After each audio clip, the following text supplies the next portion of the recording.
গাজীপুরের পোবাইল এলাকায় মসজিদের ইমাম রহিজ উদ্দিনের মৃত্যুকে ঘিরে চাঞ্চল্য। সাজানো বলাৎকারের অভিযোগে গ্রেফতারের পর পিটুনিতে মৃত্যু। ঘটনার পেছনে মসজিদ কমিটির দ্বন্দ্ব। ক্ষুব্ধ মুসল্লিরা দোষীদের শাস্তির দাবিতে রাস্তায়।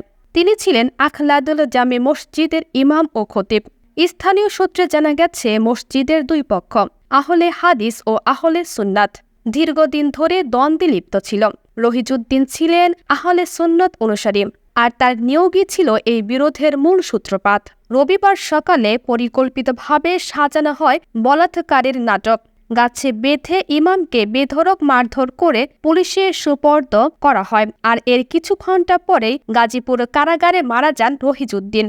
একটি স্কুল পড়ুয়া শিশুকে ব্যবহার করে বলাৎকারের মিথ্যা মামলা দায়ের করা হয়। পোবাইল থানার ভারপ্রাপ্ত কর্মকর্তা আমিরুল ইসলাম জানান, যেহেতু মৃত্যু কারাগারে হয়েছে, তাই এটি তদন্ত সাপেক্ষ বিষয়। আপনি কি মনে করেন এটি একটি পরিকল্পিত হত্যাকাণ্ড? আপনার মতামত দিন কমেন্টে। সত্যের পক্ষে থাকুন, মিথ্যার বিরুদ্ধে আওয়াজ তুলুন।